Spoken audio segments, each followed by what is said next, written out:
आशा करता हूं आप सब बहुत अच्छे होंगे। मेरा नाम है सिद्धांत अग्निहोत्री। स्टडी ग्लोस पे आपका बहुत बहुत स्वागत है। तो ये दोस्ती हम नहीं छोड़ेंगे और तुमको लूट के ही छोड़ेंगे। तो चाइना जो है पाकिस्तान को अब अपना सैटेलाइट सिस्टम दे रहा है। अभी मैंने कल आपको बताया था कि चाइना जो है वो पाकिस्तान के ऊपर डैम बना रहा है। देखिए एक चीज़ समझिए कि सिंधु नदी नहीं जाने का मतलब पाकिस्तान परेशान और पाकिस्तान प्यासा मरेगा। अभी हाफिज सईद ने स्टेटमेंट दिया है, ये दोस्त गौर करिएगा ज़रा, आप रिलेट करिए, कनेक्ट करिए। हाफिज सईद ने बोला है कि तुम हमको सिंधु नहीं दोगे तो तुम्हारी सांसें रोक देंगे, है ना, we will choke your breath. Same चीज़ DGISPR अनवर अहमद, उसने रिटायर, सेम चीज़ वही बोली है जो हाफिज सईद ने बोला है, वही कॉपी पेस्ट लाइन कर दी है कि हम तुम्हारी सांसें रोक देंगे। तो ये तो साफ है कि आतंक जो कहता है कि पाकिस्तान सबूत दो, तुम खुद ही सबूत दे रहे हो, पूरी दुनिया में ढिंडोरा पीट रहे हो। ओके, दूसरी चीज़ ये है कि आपको पता है कि इस समय गर्मियां आ गई हैं और पाकिस्तान इस समय एक वाटर क्राइसिस से जूझ रहा है। सिंध में भयानक लेवल पे प्रोटेस्ट चल रहे हैं, POK में प्रोटेस्ट चल रही हैं। चाइना जो है, इनका जो महमूद डैम है, कल मैंने बताया था, उस पर लेक्चर भी लिया था, वो बना रहा है। 2019 से उस पर काम चल रहा है, बट 880 मेगावाट और काफ़ी बिजली, कह रहे फ्लड इरीगेशन, इन सबसे बचाएगा। खैबर पख्तूनवा से स्वात रिवर निकलती है। लेकिन दोस्तों 2021 से लेकर अभी तक 20 चाइनीज़ नेशनल्स मरे हैं। इस समय पाकिस्तान में 20,000 चाइनीज़ नेशनल्स रह रहे हैं और वो मेनली सीपैक के लिए ही है, सीपैक पर ही काम कर रहे हैं। बट TTP जो मेर खैबर पख्तूनवा में होल्ड रखता है, वो चाइनीज नेशनल्स को मार रहा है, प्लस इनके इंटरेस्ट को टारगेट कर रहा है, पाकिस्तान और चाइना के दोनों के। और बलूचिस्तान तो टारगेट कर ही रहा है। तो ये इतना आसान नहीं होने वाला है ना। 2021 में बस अटैक से इसकी शुरुआत हुई थी, फिर 2024 में शांगला अटैक, वो सब देखा। अब दोस्तों चाइना क्या कर रहा है, चाइना ये कह रहा है कि हम आपको सैटेलाइट सिस्टम भी देंगे। देखिए अभी आपको पता है कि इशक डार, इनके डिप्टी PM जो हैं, वो गए 3 दिन के लिए चाइना में, और उसके बाद ये सारी डेवलपमेंट्स देखने को मिली। सीपैक से लेकर, सीपैक में भी अफगानिस्तान को जोड़ा गया, जो कि थोड़ा सा एक इंटरेस्टिंग मूव और सरप्राइजिंग मूव था भारत के लिए। लेकिन वही बात है ना कि प्रॉब्लम बहुत ज़्यादा होने वाली है। तो दोनों मिलिट्रीज के बीच में मीटिंग हुई और बोला कि पाकिस्तानी आर्मी को अब हम सैटेलाइट कवरेज देंगे और जो भी इंडिया कर रहा है उस सबकी जानकारी जो मिलेगी। अब क्या ऐसा वाकई होगा? मैं आपको कुछ एग्जाम्पल से बताता हूं और थोड़ा सा जियो पॉलिटिक्स समझाने की कोशिश करता हूं। लेकिन उससे पहले दोनों ही डार्क साइकोलॉजी हैं इनकी, ठीक है।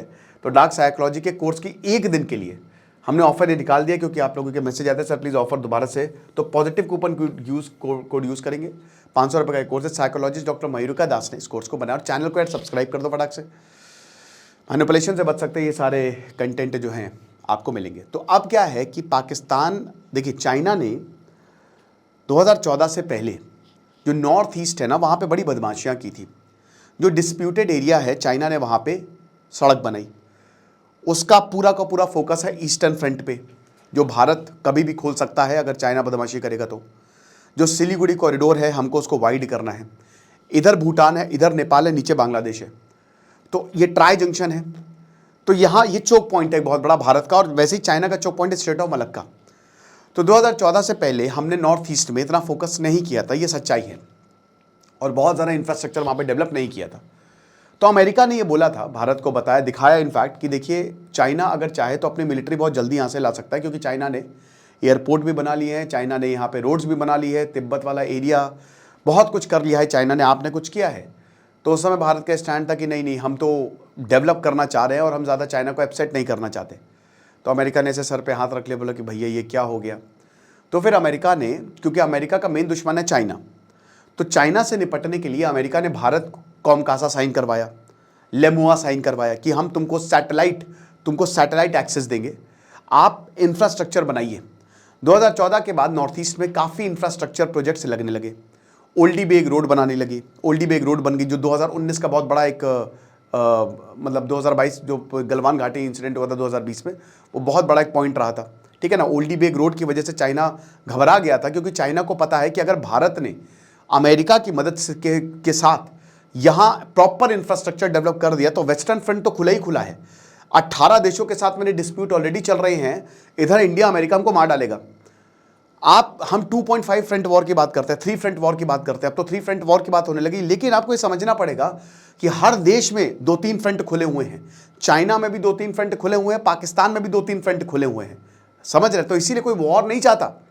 तो अब क्या हुआ कि यहां पे भारत को सैटेलाइट एक्सेस मिला, भारत को इंक्रिप्टेड टेक्निक्स मिली कि कैसे आप अगर वहां से कोई भी खुफिया जानकारी तो आपको कैसे मिल जाए।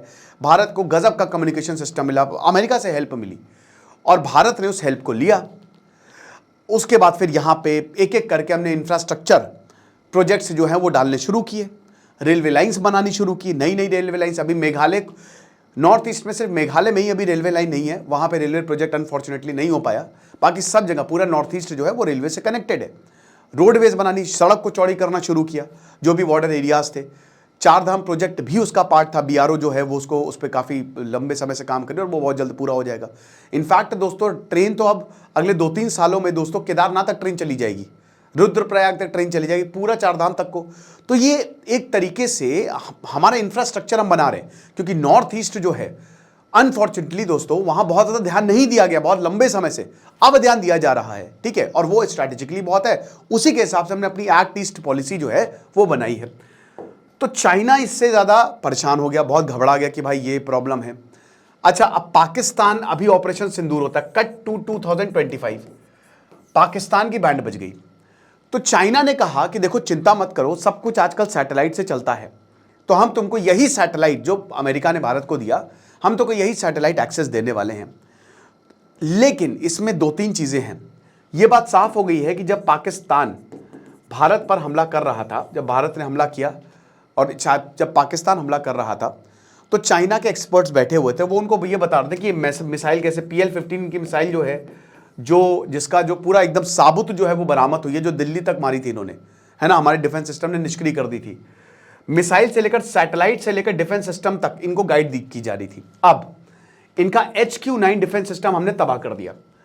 ये मिसाइल कर, ये सैटेलाइट की हेल्प तो दे रहे हैं, इनका जो बाइड्यू सैटेलाइट सिस्टम है, लेकिन ये किस काम का है? ये ही सैटेलाइट सिस्टम पाकिस्तान को चाइना की तरफ से मिल रहा था ऑपरेशन सिंदूर के तहत, बट फिर भी ये कुछ नहीं उखाड़ पाए, घंटा उखाड़ पाई है।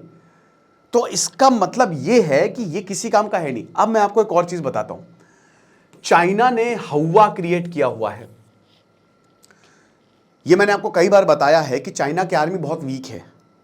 चाइना की आर्मी ने कोई युद्ध नहीं लड़ा है। गलवान में हमने उनके 2 गुना मारे। हमने बताया कि ठीक है हमारे 20 जवान वीर गति को प्राप्त हो, इनके 45 मरे, हमने उनके 45 मारे। चाइना ने डर के मारे डिस्क्लोज ही नहीं किया, वो कभी डिस्क्लोज नहीं करता। ये मत भूलिए कि चाइना की बहुत ही कमजोर आर्मी है। चाइना कोई युद्ध जो है 1962, वो एक बहुत शानदार किताब है द वॉर दैट वॉजेंट, वो आप पढ़िएगा।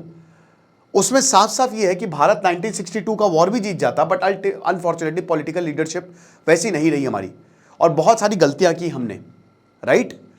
तो यहां चाइना जो है, चाइना 1962 के अलावा एक भी ऐसा युद्ध नहीं है जो उसने जीता हो। सारे युद्ध चाइना ने हारे हैं और वो आगे भी हारेगा। और चाइना ने अभी ट्राइड एंड टेस्टेड आर्मी नहीं है। भारत ने तो देखिए, भारत का आप कोई भी इंसिडेंट उठा लीजिए, कोई भी युद्ध उठा लीजिए 1947 के बाद से, आप कोई भी ऑपरेशन उठा लीजिए, भारत जीता है। सबने भारत ने जीत हासिल की है। लेकिन चाइना की बात करें तो उनकी आर्मी वहीं की वहीं रही। तो पहली बात तो यह है कि चाइना के वेपन सिस्टम का, और यह प्रूफ हो गया है, और चाइना का जो आर्मी है उसका हुआ बना के रखा। दूसरी बात यह है कि जिस तरीके से पाकिस्तान नैरेटिव वॉर चलाता है, वैसे ही चाइना भी नैरेटिव वॉर चलाता है। यहां पे पार्टी की चलती है, कम्युनिस्ट पार्टी की चलती है, यहां पे कोई डेमोक्रेसी नहीं है। तो ये सच को झूठ बताते हैं और झूठ को सच बताते हैं, ठीक है। तो ये लगातार चाइना जो है वो झूठ फैलाते रहते हैं और ये एक तरीके से बबल सा क्रिएट करता है जो कि अल्टीमेटली फटता है। ये चीज है। ऐतिहासिक तौर पे चाइना कभी भी ताकतवर नहीं था। चाइनीज इंटेलेक्चुअली बड़े आगे थे। आप चाइना में देखोगे वहां पे डेवलपमेंट बहुत है, चाइना में इकोनॉमिक डेवलपमेंट है, चाइना में साइंस बहुत आगे है, नो डाउट। लेकिन जब मैदान पे आते हैं ना तो हमेशा पिटे हैं। ऐतिहासिक तौर पे ग्रेट ह्यूमिलिएशन पीरियड क्या है, यही चाइनीज लोग थे।